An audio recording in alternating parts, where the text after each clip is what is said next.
नमः सिद्धेभ्यः। ओम नमः सिद्धेभ्यः।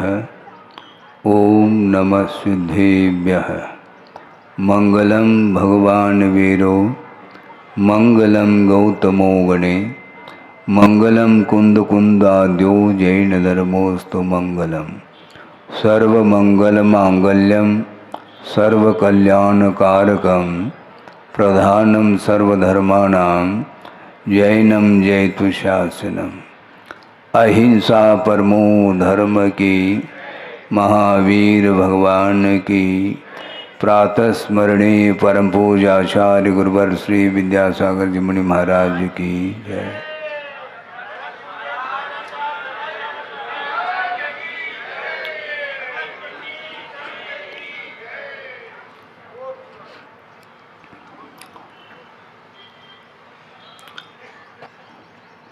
आचार्य योगींद्र देव हुए हैं जिन्होंने परमात्म प्रकाश की रचना की है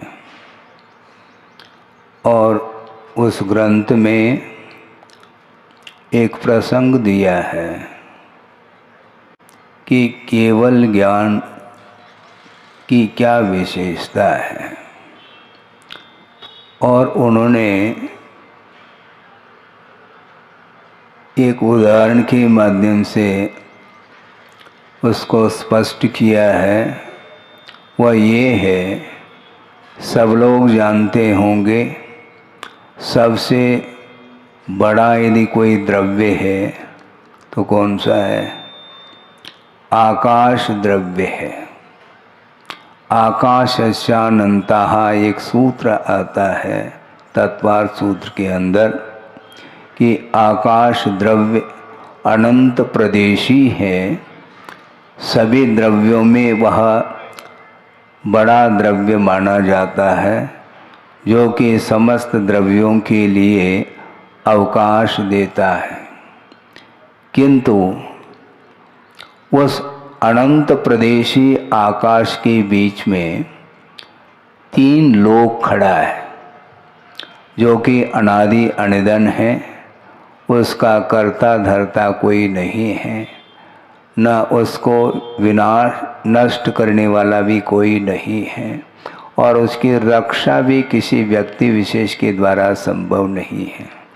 वह अनादि अनिदन तीन लोक जो कि 343 घनराजु प्रमाण वह अनंत आकाश के बीच में खड़ा है।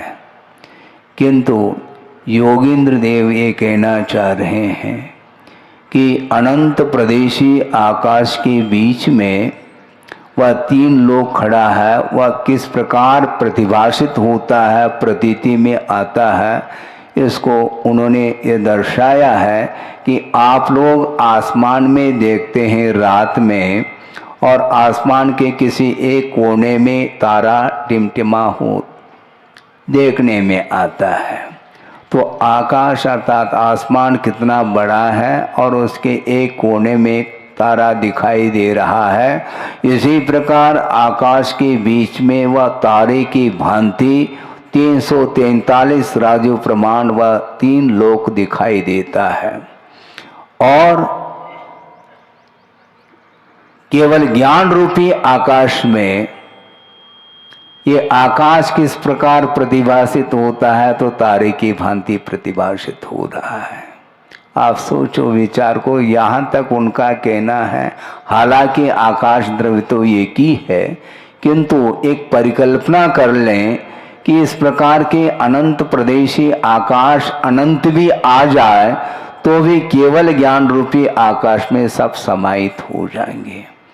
अर्थ ये हुआ केवल ज्ञान एक ऐसा ज्ञान है जिस ज्ञान के माध्यम से कोई भी पदार्थ हमारे लिए अर्थात सर्वज्ञ भगवान के लिए अज्ञेय के रूप में नहीं रहेंगे।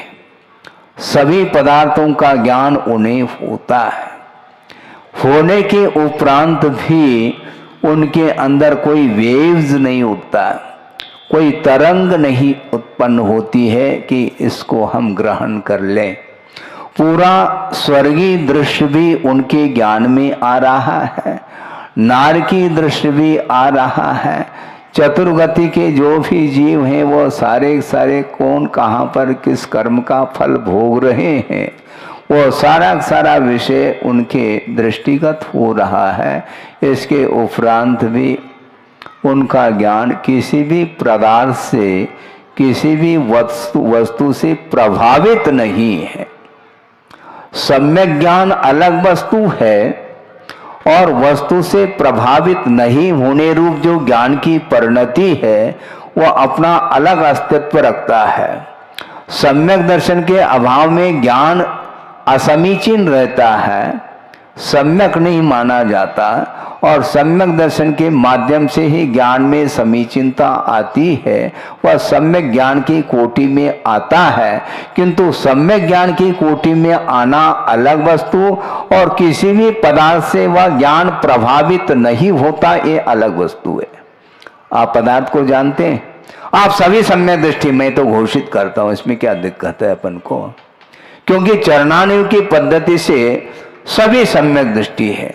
कर्णानुयोग की विवक्षा में सम्यक दर्शन के प्रतिपक्षी प्रकृतियों का क्षय क्षोभम हुआ या नहीं हुआ यह बुद्धि का विषय नहीं बन सकता, किंतु चरणानुयोग की पद्धति से सच्चे देवगुरु शास्त्र की आराधना करने के लिए आप उपस्थित हैं, इसलिए निश्चित रूप से आप सम्यक दृष्टि हैं।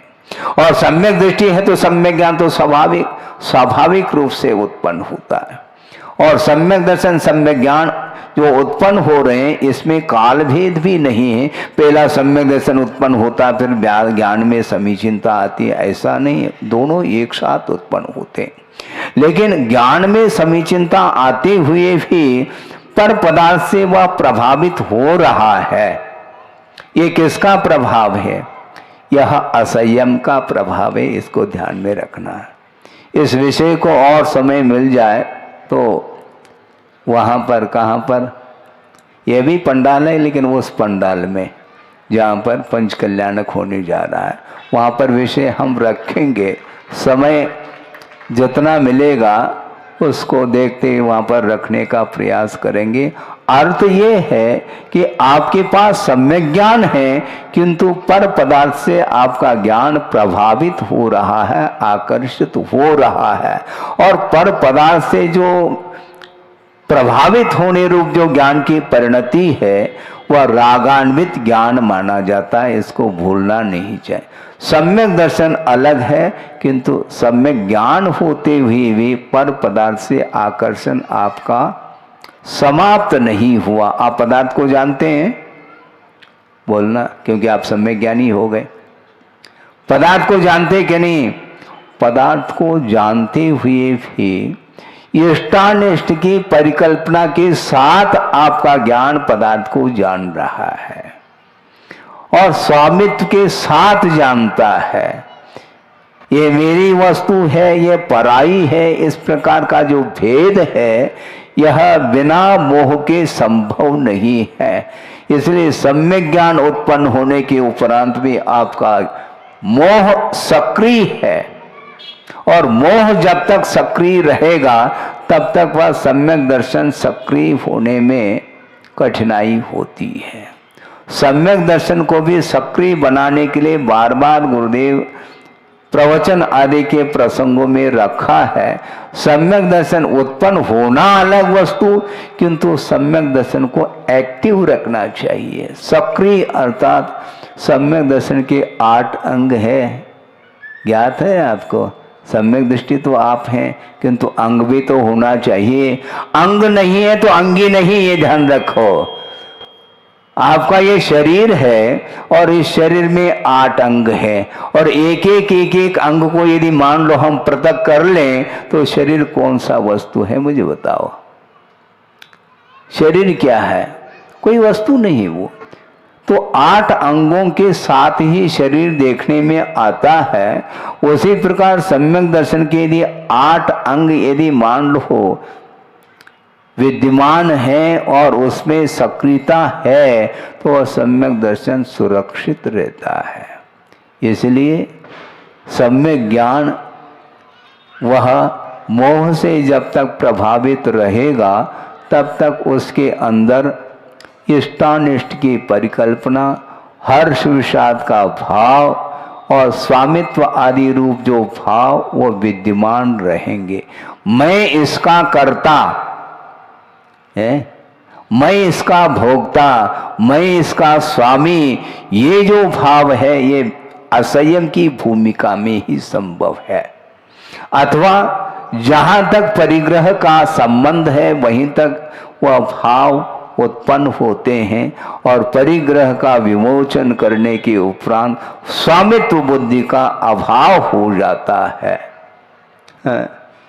मैं इसका स्वामी हूँ, मैं इसका कर्ता हूँ, तो इसका श्रेय मुझे मिलता है। अरे श्रेय लेना चाहते हो, श्रेयस की बात करो, श्रेय अलग है, और श्रेयो मार्ग यानी मोक्ष मार्ग की चर्चा करो। श्रेय लूटना चाहो तो लूटते चले आ रहे अनंत काल से, मैं इसका स्वामी। और चक्रवर्ती भी यही करता है। उसके बाद सम्यक ज्ञान नहीं है ऐसा नहीं है, क्षायिक सम्यक तो भी है और सम्यक ज्ञान भी है, इसके बावजूद भी असंयम की भूमिका में जब तक वह रहता है तब तक वह पर वस्तु के प्रति उसका स्वामित्व भाव विद्यमान रहता है।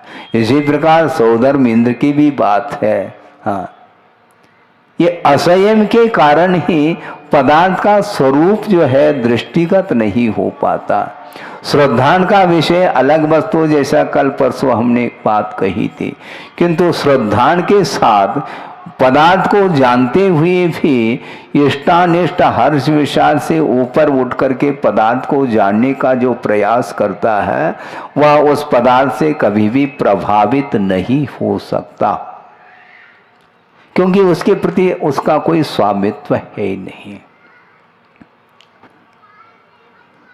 महाराज, हम पूछना चाहते हैं, आपके पास संयमोपकरण है और कोई उठा करके ले जाए तो आपको कैसा लगता है?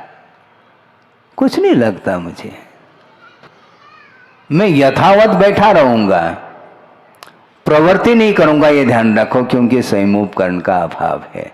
लेकिन कोई ले जाना चाहता है तो उसके लिए कहाँ जा सकता है? भैया तुम्हारे लिए यह उपयोगी है क्या नहीं है, पहले देख लो। यदि उपयोगी नहीं है तो आपको नहीं ले जाना चाहिए। नहीं, मैं ही ले जाऊंगा, आपकी मर्जी है, क्योंकि मेरे पास तो जो पीछे मिली है वो गुरुदेव के द्वारा मिली है। हाँ, और गुरुदेव के हाथ में जो पीछे आई है आप लोगों ने दी है देने के लिए, हैं, दिया क्या नहीं? उसी प्रकार पीछे की क्या कमी है? और कोई व्यक्ति होगा वो ले करके आएगा, संयमोपकरण पुनः प्रदान कर लेगा। हमें कोई विकल्प नहीं है, शास्त्र सामने है, कोई उठा करके ले जाता है तो ला करके रखने वाले भी 50 मिलेंगे। इसके प्रति हमारा कोई भी स्वामित्व नहीं है। एक क्षण के लिए भी इस पदार्थ के प्रति, उपकरणों के प्रति भी कोई लगाव नहीं है, क्योंकि लगाव हमारा रत्नत्रय के साथ चल रहा है और रत्नत्रय को कोई चुरा नहीं सकता, ये ध्यान रखो। उपकरण को ले जाया जा सकता है किंतु करण को ले जाया नहीं जा सकता। करण अर्थात वह साधन होता है, वह भीतरी साधन है, वह अंतरंग साधन माना जाता है, जो रत्नत्रय आत्मक मोक्ष मार्ग, उस मोक्ष मार्ग पर वह अविरल चलते चले जाते हैं। उनको कोई विकल्प नहीं होता, उनको कोई भी शंका, डाउट कुछ भी नहीं, कोई भय भी नहीं है, क्योंकि रत्नत्रय से बढ़ करके और कौन सी वस्तु है जिसको हम बटोरते चले जाएं? संभव नहीं है।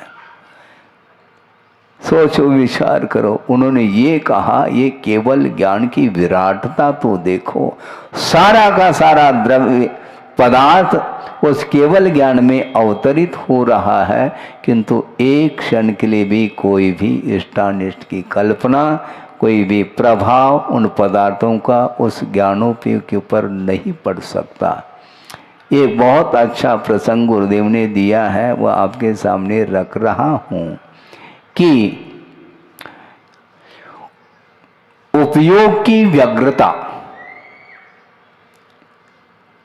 और योग की व्यग्रता, ये दोनों ये नए विषय हैं आपके लिए। उपयोग की व्यग्रता का अर्थ जो आपका उपयोग है वह पर पदार्थ से जब तक प्रभावित रहेगा उसी का नाम उपयोग की व्यग्रता, अर्थात मोहनी कर्म के सद्भाव में वह ज्ञान कभी भी स्वरूप तक ले जाने में सक्षम सिद्ध नहीं हो सकता। उदाहरण ये दिया गुरुदेव ने कि मान लो सरोवर है, उसमें आपका मुख दिखता है कि नहीं दिखता है? जल्दी कर दिया आपने। मुख दिख सकता है किंतु सारा सारा सरोवर का जल मटमैला है, मान लो चाय के समान लाल रंग वाला हो गया है, तो वह आपका मुख का दर्शन उसमें संभव नहीं। और उस सरोवर में मान लो कोई भी पदार्थ हैं, रत्न आदि हैं, मान लो आपने एक चवन्नी फेंक दी तो वह दिखाई नहीं देखी। क्यों? जल में तो दिखता है महाराज, नहीं दिखता। क्यों? रंग, वह रंग जो है ना लाल हो चुका है जल, और इसलिए वह भीतर का पदार्थ वह दृष्टिगत नहीं हो पा रहा। और मान लो वह रंग, वह मटमैला जो पानी है वह स्वच्छ हो गया, सारा सारा कीचड़ वह सतह में जा कर के नीचे बैठ गया मान लो, तो फिर क्या होगा? अब तो दिखेगा महाराज? अभी भी नहीं दिख सकता, ध्यान रखो, क्योंकि रंग का अभाव हुआ है। तरंग का भी अभाव होना चाहिए, ध्यान रखो। रंग अलग है, तरंग अलग है, फिर बाद में अंतरंग की बात करो। इसी प्रकार आचार्य कहते हैं ये है उपयोग जब तक मोह से प्रभावित रहेगा तब तक वह मानस सरोवर में आत्म तत्व का दर्शन संभव नहीं है। ऐसा पूजपा स्वामी ने भी स्पष्ट किया है। राग द्वेषादि कल्लोलयी रलोलम यन मनोजलम स पश्यत्यात्मनस तत्वम तत्तत्वम नेतरो जनः, ऐसा कहा।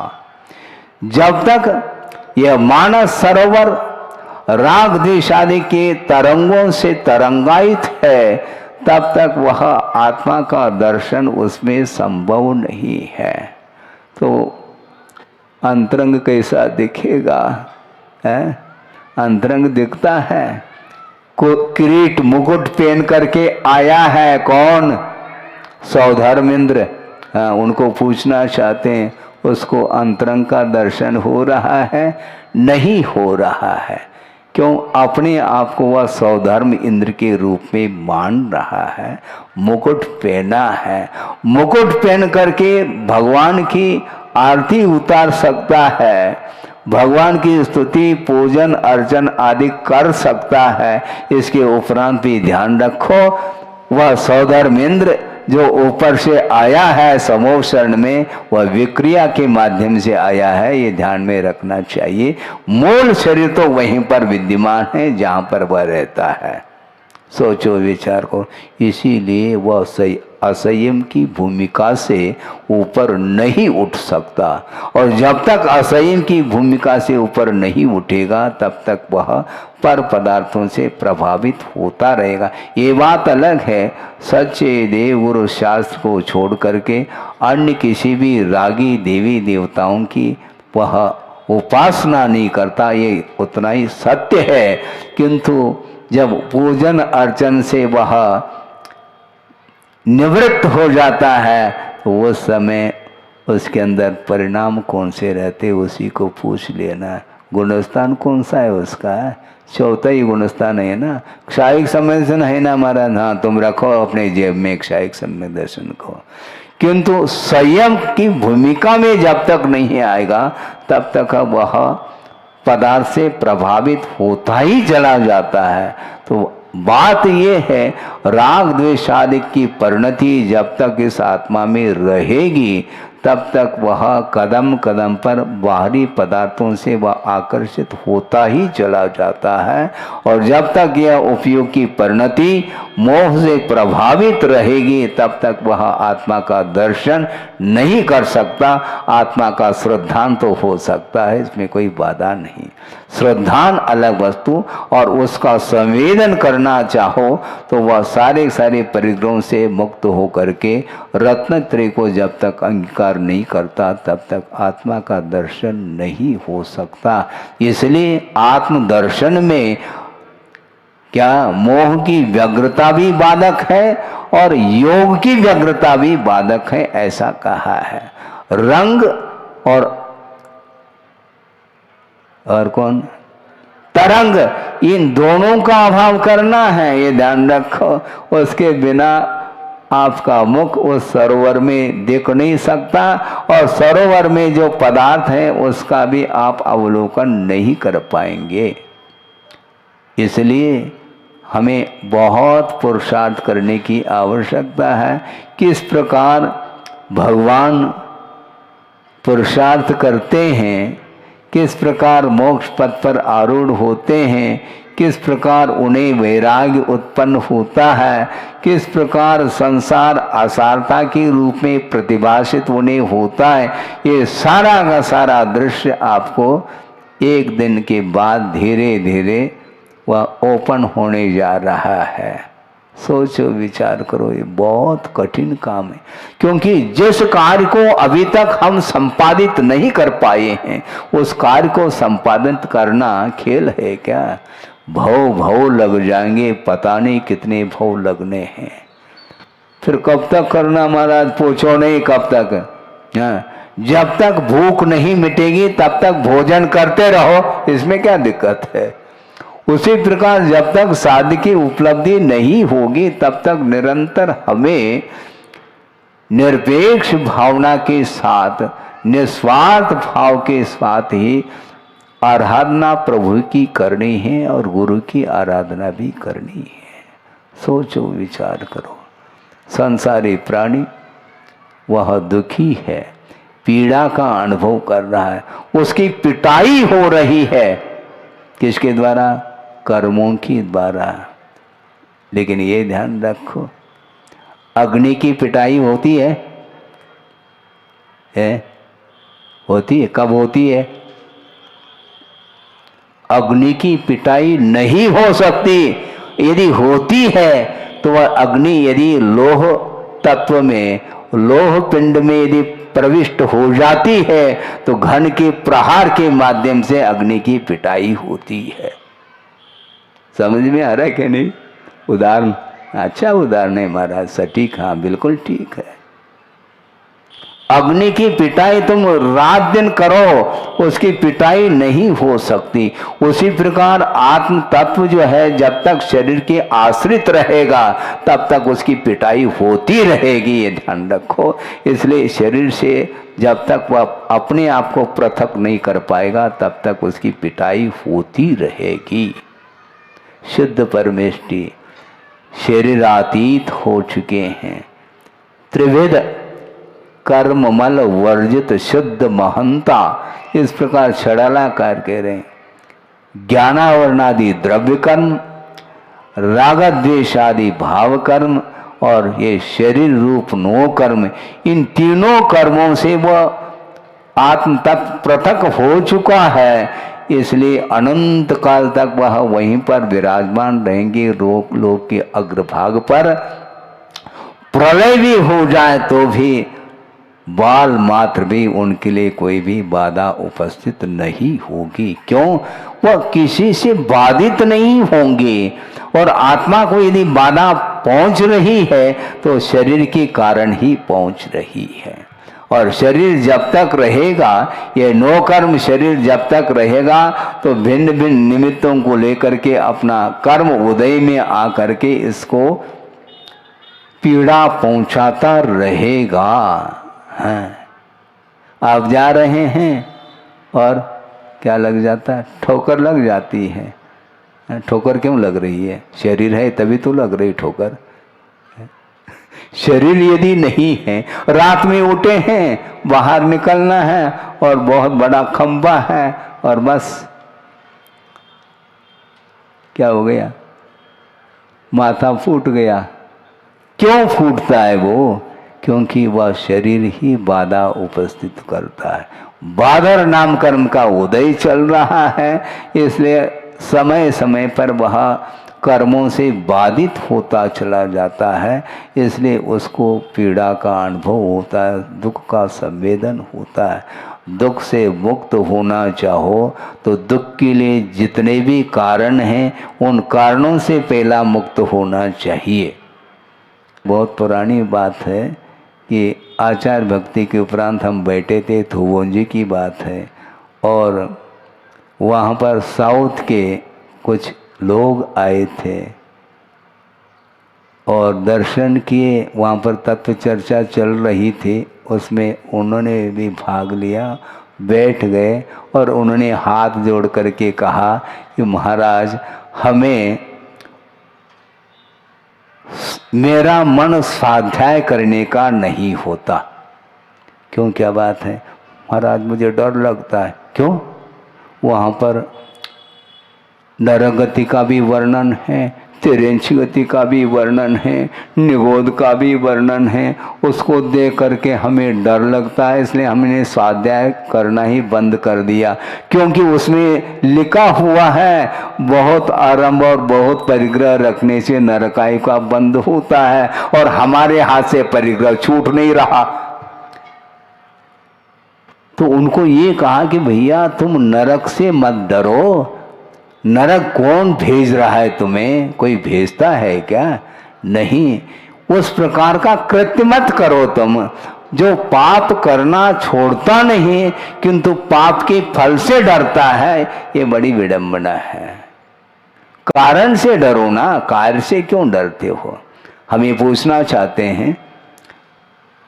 नरक में वह जाता है जीव है, उसको अनंत दुख का अनुभव हो रहा है, सुन रहे हैं आप? और उनको भिड़ाने के लिए असुर कुमार आदि भी वहीं पर बैठे रहते हैं। उनको दुख हो रहा है क्या है? बोलो तो है?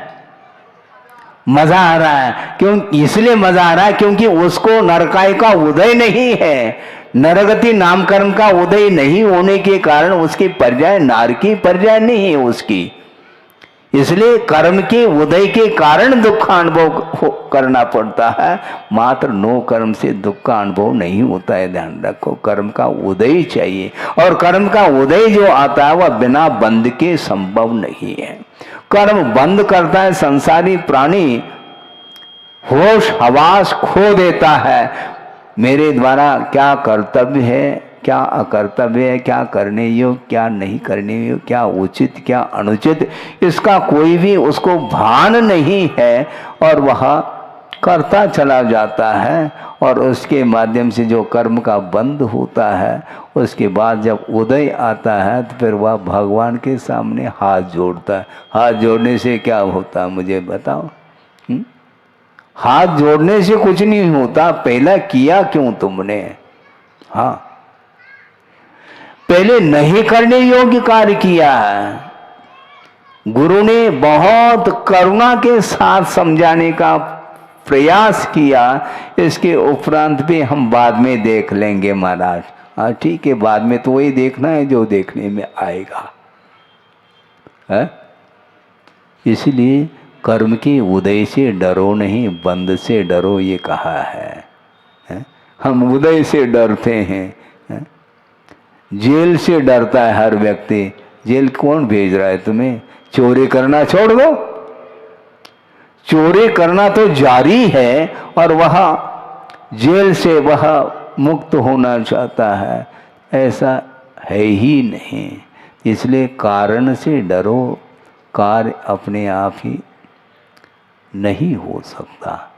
तो अर्थ ये है कि हमारा जो मानस है, हमारा जो उपयोग है, वह एक क्षण के लिए भी शांत नहीं रहता, अपने आप में नहीं रहता, हमेशा वह बाहर ही रहता है।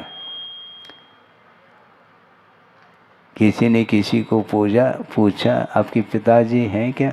नहीं, वो बाहर गए हैं। तो हमने कहा तुम भीतर कब रहते हो? तुम हमेशा बाहर ही हमेशा बाहर ही यात्रा करते रहते हैं, तो भीतर कब आते तुम? घर से बाहर गए इसका घर में आते ही इसका अपने आप में आ जाते हैं क्या? निज घर में जो आता है वही वस्तुतः भीतर है, बाकी सब बाहर ही घूमते रहते हैं।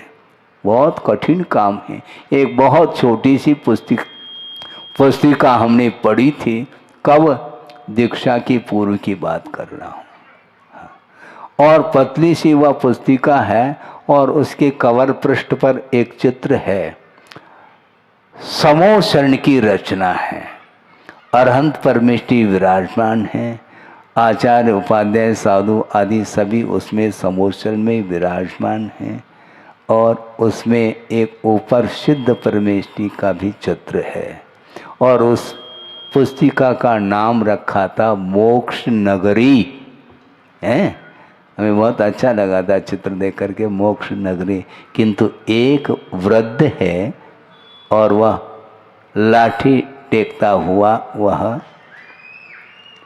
परिक्रमा देने की दृष्टि से वह चित्र बनाया गया था, किंतु वह सर्किल में है, समोशन गुलाई में, और उसमें गेट भी है अंदर प्रवेश करने के लिए। और वह जा रहा है और जो ही गेट आता है प्रवेश करने के लिए, उस समय उसको सिर में खुजली होती है और खुजली मिटाने के लिए वह ऊपर हाथ जाता है, क्योंकि वह अंधा था और फिर बाद में प्रवेश नहीं कर पाया, आगे बढ़ गया। इस प्रकार उसकी स्थिति है। ये किसकी स्थिति है? अभव्य की स्थिति। ये ध्यान रखो, अभव्य समोचन में प्रवेश नहीं करता, इस प्रकार चर्चा का विषय भी आता है। सोचो विचार करो, जो भव्य होता है वह प्रवेश कर पाता है। मिथ्या दृष्टि भी हो तो भी प्रवेश कर सकता है, क्योंकि समोचन के अंदर प्रवेश करने के पहले ही मानस तम का दर्शन करते ही मान चूर चूर हो जाता है और वह प्रवेश कर जाता है और भगवान के प्रति आस्था जागृत होती है। अर्थ ये है कि वस्तुतः पाप कर्म के उदय में ही यह परिभ्रमण रुक नहीं रहा है। यात्रा और परिभ्रमण में बड़ा अंतर है, आपको ध्यान में रखना चाहिए। संसारी प्राणी की यात्रा नहीं चल रही, परिभ्रमण चल रहा है। यात्रा जो होती है वह मोक्ष की यात्रा मानी जाती है, जहाँ से पुनः लौट करके नहीं आना होता। संसार से ऊपर उठना चाहो तो सारे सारे जितने भी संबंध हैं, बाहरी संबंध, उनको तोड़ने की आवश्यकता है? आपके मोबाइल में कितने लोगों के साथ संबंध रहता है? कुछ ही। बाकी लोगों के साथ उसका कोई संबंध है नहीं। और जिनके साथ संबंध है उनको भी कट करना चाहो तो आपके ऊपर है। संबंध हम ही जोड़ते हैं, और संबंध यदि मान लो टूटने लग जाए तो दुख का अनुभव भी होता है, क्योंकि जहाँ संयोग होता है कुछ घड़ी पश्चात वह वियोग में परिवर्तित भी होता है। बाहरी पदार्थों का यह संयोग यह वियोग के लिए कारण है, ये कहा गया है। क्योंकि लहर उत्पन्न होती है, तरंग उत्पन्न हो जाते हैं, किंतु एक ही क्षण में वह विलीन हो जाती हैं। उसी प्रकार जो कुछ भी आपके साथ परिवार का संबंध है, अड़ोस पड़ोस के व्यक्तियों के साथ आपका जो भी संबंध है, वह एक तात्कालिक संबंध माना जाता है। 8-10 व्यक्ति मिलकर के कहाँ जा रहे हैं? कहीं बाहर जाना है, प्लेटफार्म पर जाकर के बैठ गए हैं। आपको दिल्ली जाना है, किसी को बॉम्बे जाना है, किसी को कलकत्ता जाना है।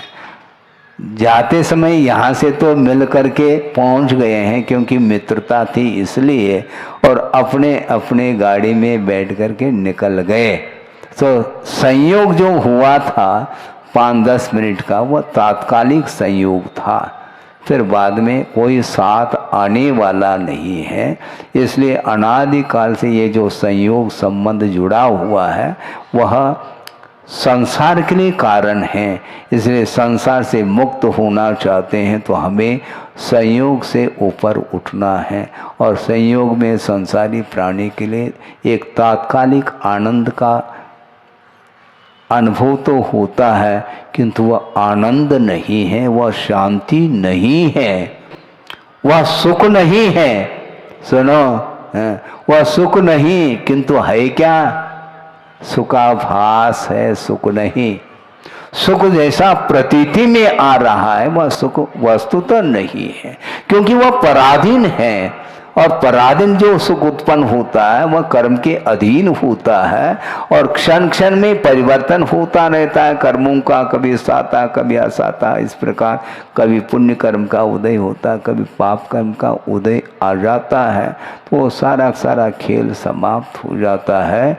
इसलिए बहुत अनंत काल व्यतीत हुआ है, इसलिए संयोग से ऊपर उठे बिना आपको मुक्ति नहीं मिलेगी। महाराज क्या करना कुछ नहीं, पनागर से मोह छोड़ दो बस। हमारा इसको छोड़ करके और कुछ कह दो तो हम छोड़ सकेंगे, ऐसा हो ही नहीं सकता। जिसके साथ आपका अटैचमेंट है उसी को तोड़ने की आवश्यकता, अन्य वस्तुओं से कोई मतलब ही। पूरा संसार से थोड़ी आपका संबंध है, आपका संसार बहुत सीमित है, किंतु वह सीमित संसार भी अनंत संसार के लिए कारण बन रहा है। सभी व्यक्तियों के साथ आपका कोई भी संबंध नहीं है, सूतक लगता है शोर, लेकिन सूतक कब लगता है? पूरे भारतवर्ष में प्रतिदिन अवसान को प्राप्त हो रहे हैं, आपको कोई सूतक है क्या? प्रतिदिन किसी न किसी का जन्म हो रहा है तो आपको शोर हो रहा है क्या? नहीं। क्यों? संबंध जहाँ पर है वहीं पर शोर सूतक होता है। तो संबंध को तोड़ने का पुरुषार्थ हमें करना है।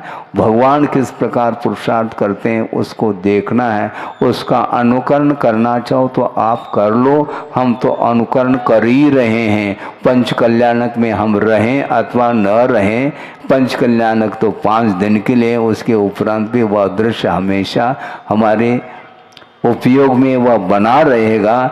निरंतर हम उनके बताए हुए मार्ग पर चलते रहेंगे तो निश्चित रूप से किसी भी प्रकार से व्यवधान उपस्थित नहीं होगा, क्योंकि व्यवधान उपस्थित करने वाला जो मोह है उसी को समाप्त करने का पुरुषार्थ हम कर रहे हैं। इसी प्रकार सब लोग भी करते रहें तो जल्दी से जल्दी मोहातीत हो करके केवल ज्ञान का वह अनुभव हम कर सकें। इस पवित्र भावना के साथ अहिंसा परमो धर्म की जय। बोधि समाधि परिणाम शुद्धि स्वात्मोपलब्धि शिव सौख सिद्धि चिंतामणिम चिंतित वस्तुदाने त्वां वंद मानस्य ममास्तु देवी।